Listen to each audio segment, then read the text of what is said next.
Welcome group 2 जो मानकर जन्म मास फेब्रुआरी जून सेप्टेम्बर जुलाई नवेम्बर आउ मे मसरे ता सहित देखीदेवा ख्रीष्टमास रे आपण मानक कौन ब्लेसिंग्स मिलवा को जाउछि। तो प्लीज परंतु जो मानकर जन्म मास फेब्रुआरी जून सेप्टेम्बर जुलाई नवेम्बर मे मास ख्रीष्टमास रे कौन ब्लेसिंग्स रही से मानक पई मो दर्शक बंधु मानक पई प्लीज एक्यूरेट आंसर दियंतु। जो मानकर जन्म मास फेब्रुआरी जून सेप्टेम्बर जुलाई नवेम्बर में कौन रही से blessings. Thank you so much. जो मानकर जन्म मास फेब्रुआरी जून ओके ओके ओके दुईटी नुह गोटे काढ़ बस। जो मानकर जन्म मास फेब्रुआरी जून सेप्टेम्बर जुलाई नवेम्बर में okay thank you very much. कौन रही से ब्लेसिंग्स तो प्लीज एक्यूरेट आंसर दिंतु। जो मानकर जन्म मास फेब्रुआरी जून सेप्टेम्बर जुलाई नवेम्बर मे मसरे मो दर्शक बंधु को कौन सांता ब्लेसिंग्स दवा को जाउछंती ख्रीष्टमास रु मो टाइम फ्रेम भी देखिए आपण मानक पई। तो प्लीज एक्यूरेट आंसर दिंतु। ओके गोटे कार्ड आसी जाइए ब्यूटीफुल बस आ दुईटी कार्ड नेबी मो दर्शक बंधु जो मानकर जन्म मास फेब्रुआरी जून सेप्टेम्बर जुलाई नवेम्बर आई थिंक आपण पाक तीनटा कार्ड आसिया को चाहूँ आउ wow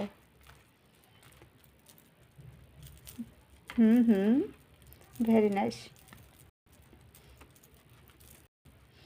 bottom of deck 4 of source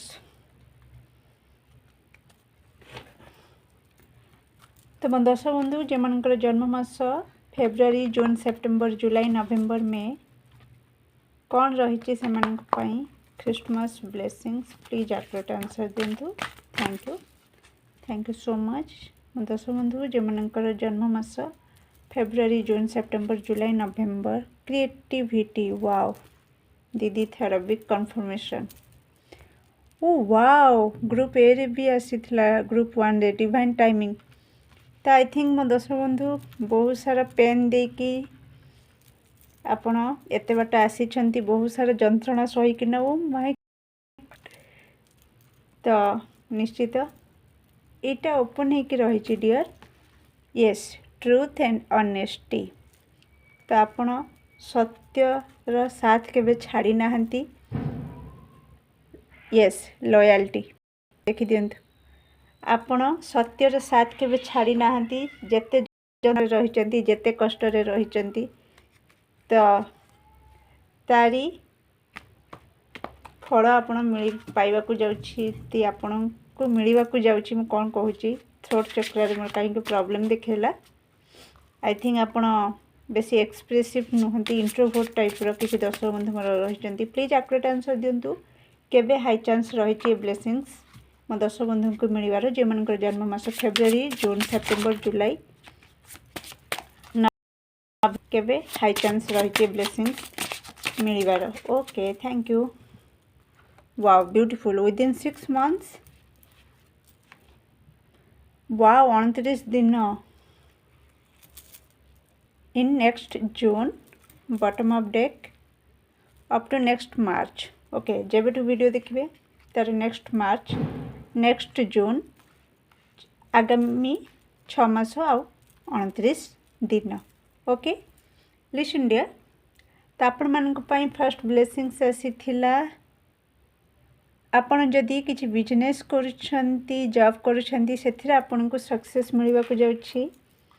next आसी आपणकर स्पिरिचुअल यात्रा जहाँ भी आपणकर आध्यात्मिक यात्रा चलुथिले ओके डियर से यात्रा आपणकर एबे आपण बहुत सत्यर सहित लॉयल्टी सहित ओके धैर्य सहित सत्य साथ केबे छाड़ी नाहंती जेते दुख जंत्रणा पेन आपण पाइछंती ओके अन्याय बाटरे आपण चली नाहंती बिल्कुल तो से स्वरूप आपणकर आध्यात्मिक यात्रा बहुत सुंदर भाव में समाप्त होगा को जाउछि आ आपण को सफलता मिलवा को जाउछि प्रति क्षेत्र रे कि फाइनेंशियली आपण सेतिकी कैपेबल हो पारे बिजनेस रे। जदि आपण लॉस देखुथिले निश्चित आपणकर प्रॉफिट आपण देखिबे। इमोशनली आपण सैटिस्फाई होबा को जाउछंती डियर, तो आपण इमोशनली बैलेंस हो पारे। ग्राउंडिंग आपण को पई आसुची। ओके, तो आपण जो सिचुएशन को आपण कंट्रोल करि पार नथिले, आपण हाथ मुठार किछि भी रहु नथिला, एबे मु कहिछि सफलतार आपण स्वाद चाखिबा को जाउछंती। आपण हाथ को से पावर आसीबो, आपण से पोजीशन रे बसिबे कि प्रति सिचुएशन को एबे आपण कंट्रोल करके रखिबे। आपण को हिसाब रे आपण एबे आपण को लाइफ को चलेबे। मु जदि कहबी तो आपण को रथर चालक हेबे। ओके डियर, तो मैरिज बहुत किसी जन को पई आसुची, एठी डिवाइन टाइमिंग आसी जाइछि, समय आसी जाइछि मैरिज होबार। आउ से समय शुभ समय आसी जाइछि कि आपण को माइंड को क्रिएटिविटी दी थर आसीछि dear, creativity and creative thinking. तो आपण को माइंड को आध्यात्मिक यात्रा तरफ आपण को आशीर्वाद मिलुछि कि आपण को माइंड को बहुत ही सुंदर सुंदर क्रिएटिव आइडिया आसीबो। प्लीज निज चिंताधारा उपरे टिके फोकस करिवे कि कौन कौन आइडिया आसुची, तो से आइडिया को आपण बिजनेस रे लगेबे आ बहुत ही बेस्ट रिजल्ट आपण देखिबे। ओके, बिजनेस को ग्रो करिवारे आपण का आइडिया बहुत ही लाभदायक रहिबो। आपण को माइंड रे वर्तमान क्रिसमस परठारु बा एई टाइम फ्रेम जहाँ भी आसीची, ए टाइम फ्रेम रे जहाँ भी आपण को माइंड को थॉट आसीबो, से थॉट ऊपर आपण काम करिवे 100% आपण सक्सेस ग्रोथ देखिबे। देन जो माने मेडिटेशन करि पारु नथिले, ओके, बहुत अशांत फील होथला, बहुत जंत्रणा पेन, आपण सॉरी जंत्रणा पेन तो इंग्लिश उड़िया मिसे कहि दोछि। ओके, मुको जेंदिया कहली आपण को रीडिंग रे मु जानि पारुनी कोन पई थ्रोट चक्र रे मोर टिके प्रॉब्लम देखौछि। तो आई थिंक आपण को मेडिटेशन करबा निहाती जरूरी। आपण को थ्रोट चक्र ऊपर किछि जण आपण निज फीलिंग्स को हुए तो अन्य पाखरे प्रकाश करिवारे बहुत ही टिके पछगुंजा दियंती, मन भितर बहुत कष्ट रखि थांती, बाहर प्रकाश करंतीनी।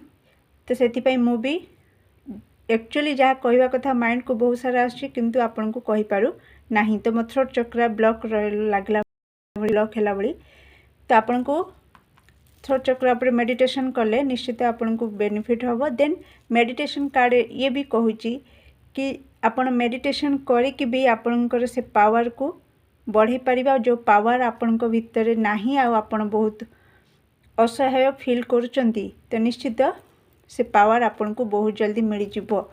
ओके, तो ट्रूथ और ऑनेस्टी तो आज तक आपण यार साथ के छाड़ी नाहंती, एबे बाजी आपण हाथ रे, एबे ये आपण हाथ तो केबे छाड़िबो नाही। कारण आपण कोठ ना कोठी जो आध्यात्मिक यात्रा रे आसी गलेनी, कंप्लीट करि सारलेनी, तो कोठ ना कोठी आपण जानि सारलेनी कोटा सत कोटा मिछ, कोटा प्रकृत जिनस आ कोटा तार छाई। ओके, तो आपण एबे लोक नुह लोकर छाई को देखिकी चिन्ह नेबे ये लोक केमतिका टाइप रो। ओके, तो सेथि पई कि ना आपण जहाँ संगत रे रहिबे, सामना वाला भी आपण को वर्तमान से ता मन रे भय सृष्टि होबा, से कोठ ना कोठी ट्रूथ और ऑनेस्टी लॉयल्टी रे सहित आपण को सहित डील करिवो। ओके, ए ब्लेसिंग्स आपण मान को पई आसुची। तो केमति लागला आपण मानकर क्रिसमस ब्लेसिंग्स निश्चित कमेंट सेक्शन रे शेयर करिवे। Do like share and subscribe for more videos. Thank you so much.